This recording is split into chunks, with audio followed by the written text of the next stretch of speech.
സലിംകുമാറിൻ്റെ comedy ഡയലോഗുകൾ ഓർക്കാത്തൊരു ദിവസം മലയാളികൾക്കില്ല. എത്രയെത്ര കഥാപാത്രങ്ങളിലൂടെയാണ് അദ്ദേഹം മലയാളികളെ കുടുകുടാ ചിരിപ്പിച്ചത്.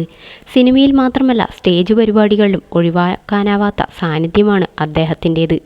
ജീവിതത്തിലെ കടുത്ത പ്രതിസന്ധികൾക്കിടയിലും ഹാസ്യമായിരുന്നു കൈമുതൽ. കരിയറിലെയും ജീവിതത്തിലെയും കാര്യങ്ങളെക്കുറിച്ചെല്ലാം എന്നും തമാശയോടെയായിരുന്നു അദ്ദേഹം ഓർക്കാറുള്ളത്. അദ്ദേഹത്തിൻ്റെ അപ്രതീക്ഷിത വിയോഗത്തെക്കുറിച്ച് അറിഞ്ഞപ്പോൾ മുതൽ എല്ലാവരും സങ്കടത്തിലായിരുന്നു. ഒത്തിരി നേരത്തായി വേർപാട് എന്നായിരുന്നു എല്ലാവരും പറഞ്ഞത്. ആരോഗ്യപരമായ ബുദ്ധിമുട്ടുകൾ ഉണ്ടായിരുന്നുവെങ്കിലും മരണത്തെ മുഖാമുഖം കണ്ടപ്പോഴും തിരിച്ചു വന്നതാണ് അദ്ദേഹം. ന്യൂമോണിയ ആയിരുന്നു ഇത്തവണ വില്ലനായത്. വീട്ടുവളപ്പിലാണ് അദ്ദേഹത്തിന് അന്ത്യവിശ്രമം ഒരുക്കുന്നത്. മതപരമായ ചടങ്ങുകളൊന്നും നടത്തരുത് എന്ന് അദ്ദേഹം നേരത്തെ പറഞ്ഞിരുന്നു.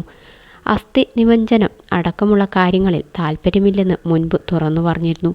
പൂർണ്ണ ഔദ്യോഗിക ബഹുമതികളോടെയായിരിക്കും അടക്കം. പക്ഷേ മതപരമായ ചടങ്ങുകളൊന്നും നടത്തുന്നില്ലെന്നാണ് ബന്ധുക്കൾ അറിയിച്ചിരുന്നത്. ലാഫിംഗ് വില്ല എന്നാണ് സലീം വീടിന് പേരിട്ടത്. 5 വർഷമെടുത്തായിരുന്നു വീടുപണി പൂർത്തിയാക്കിയത്. വീടിനെക്കുറിച്ചും മക്കളെക്കുറിച്ചുമൊക്കെ അദ്ദേഹം അഭിമുഖങ്ങളിൽ വാചാലനാവാറുണ്ടായിരുന്നു. പ്രളയകാലത്ത് 45ഓളം ആളുകൾ ഈ വീട്ടിലായിരുന്നു കഴിഞ്ഞത്.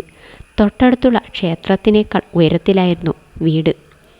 അങ്ങനെ ചെയ്താൽ ദേവീകോപം വരുമെന്നും അത് നല്ലതല്ലെന്നുമൊക്കെയുള്ള കമൻറ്റുകൾ വന്നിരുന്നു.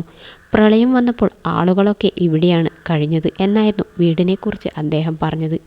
ഏതൊക്കെ സിനിമയുടെ സമയത്താണ് വീടുപണിയും കാര്യങ്ങളുമൊക്കെ സെറ്റാക്കിയതെന്ന് എനിക്കറിയാം എന്നും ഞാനിത് ഓർത്തിരിക്കുമെന്നായിരുന്നു അദ്ദേഹം പറഞ്ഞത്. സിനിമകളും കഥാപാത്രങ്ങളുമൊക്കെ നിങ്ങൾ മറന്നാലും എനിക്കങ്ങനെ മറക്കാനാവില്ല. എപ്പോഴും ചിരിച്ച മുഖത്തോടെ കാണുന്ന പ്രിയപ്പെട്ട ആളെ ഇനി കാണാനാവില്ല എന്നറിഞ്ഞതോടെ നാട്ടുകാരും സങ്കടം പങ്കുവച്ചിരുന്നു. വൈകുന്നേരങ്ങളിൽ നടക്കാൻ പോവുകയും നാട്ടുകാരോട് കുശലം പറയാനുമൊക്കെ മുന്നിലുണ്ടാവാറുണ്ടായിരുന്നു അദ്ദേഹം. വീട്ടിലുള്ളപ്പോഴെല്ലാം സിറ്റൗട്ടിലാണ് ഇരിക്കാറുള്ളത്. മുറ്റവും തുറന്ന് കിടക്കുന്ന ഗേറ്റുമൊക്കെ കണ്ട് അവിടെ അങ്ങനെ ഇരിക്കും. വീട് ജീവിതത്തിലൊരിക്കലല്ലേ പണിയുന്നുള്ളൂ, അതിനാൽ അത്രയും കംഫർട്ടായി തന്നെ പണിതു എന്നും വീടിനെക്കുറിച്ച് ചോദിച്ചവരോട് പറഞ്ഞത്.